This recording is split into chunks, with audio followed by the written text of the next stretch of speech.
This is My KC Live.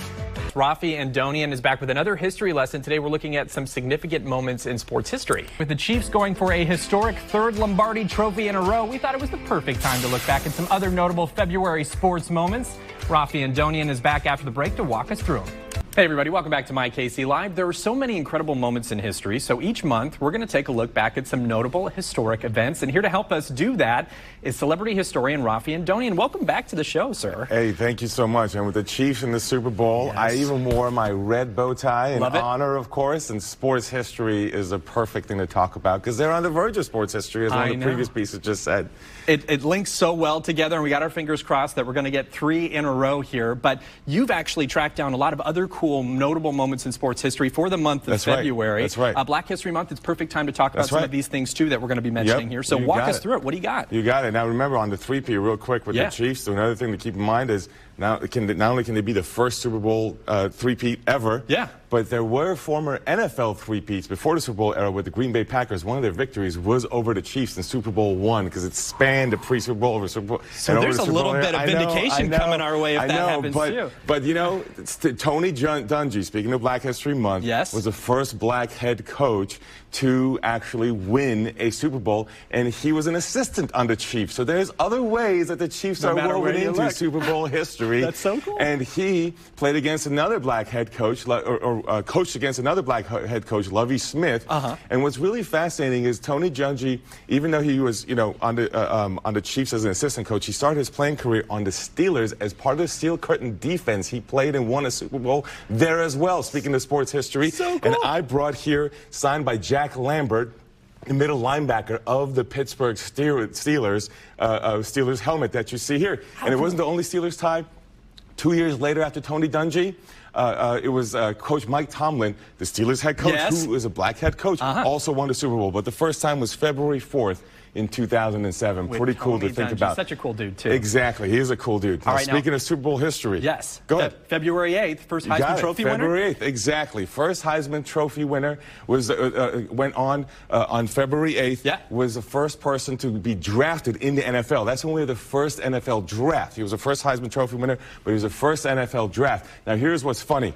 Joe Montana, who's the football hero I brought, and is signed, of course, by Joe Montana, played on the Chiefs, right? So cool. Third-round draft pick, and went on to have a legendary career. But the first pick ever, he was the first Heisman Trophy winner, first pick in the first draft in Philadelphia. By the way, drafted by the Eagles, the Chiefs' opponent in the Super Bowl. Never played in the NFL. Are you kidding? Third-rounder is a legendary, and the first pick ever, never played in the NFL. Went on to sell foam rubber, believe it or not, because he thought that it was not profitable enough, not enough money to play in the NFL. That is insane. By the way, I love how you work in all of these different storylines to create just this wild connection with all of these different things. Well, I appreciate it. But look, now I'm going to take the approach of our NFL first draft pick ever. Jay Berwanger was his name. And say, who needs football? Let's go to baseball, all right? Let's go to baseball. So, I grew up in L.A. I grew up a Dodgers fan. And this here, look, a really ratty towel from a game I went to way back in the day in the 90s when the Dodgers had 5 Rookies of the Year in a row. One of those Rookies of the Year in a row was Raul Mondesi. I got 2 balls autographed by him, one of them game used. This is my childhood memorabilia, if you will. Got it myself. Raul Mondesi's son played on the Kansas City Royals in the World Series in 2015 World Series, believe it or not. So there's a tie into Kansas City and my childhood team, and the reason that matters is because Kansas City has a rich baseball history with Satchel Paige. So cool. Here we are on February 9th because he was the first person nominated on February 9th, first person with a primarily Negro Leagues career nominated to the Pro Baseball Hall of Fame. I actually knew that piece of it, too, and it's so cool that it's got that Kansas City connection. That's right. And you know why that matters, too? He played on the Monarchs here in Kansas City on the Negro Leagues, but you may not realize he also played on the Kansas City Athletics back when Athletics were still here. At age 59, he pitched on there. I kid you not. And on the Monarchs, he had a teammate, Jackie Robinson, as well. Kansas City ties. Perfect for here, where we have the Negro Leagues Baseball Museum here in Kansas City.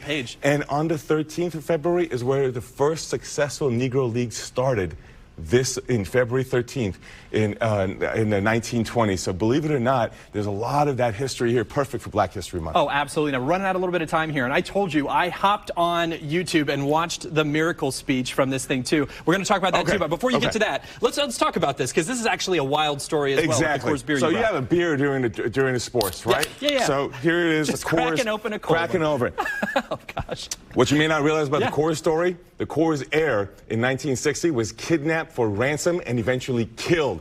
And believe it or not, he was killed. His car was found burned. It was a Fulbright scholar who captured him, believe it or not. So that's what I think. So, hey, when you're having a beer, you're cracking open a Coors, think about that connected to sports, and beer is connected. And speaking of beer, beer should be ice cold. So I brought a hockey puck for you for a miracle on ice. On February 22nd was the victory in 1980, as it's known, the miracle on ice as it's known. Yes. A couple of quick stats on that. The Soviets that we were playing against, the United States was playing against, had one of the last 4 Olympic golds. They hadn't lost a single Olympic game in 12 years, and just days before the Olympics, they played an exhibition game against the U.S., and the U.S. lost 10-3. But the U.S. came back in the Olympics when it mattered, punched them off the ledge, and eventually went on to win gold. And it's particularly important because it was a very tense moment in the Cold War, and that's when the United States beat the Soviet Union. So cheers to patriotic American sports history, as we heard earlier that the Chiefs may make in this weekend. Raffi has done it again, by the way. Go watch Miracle if you haven't seen it. One of the best sports speeches in the history of movie cinema. Thank you so much, Raffi, for being here, too. You can hire Raffi, the celebrity historian, for a private tour for yourself or your group at raffisregulars.com,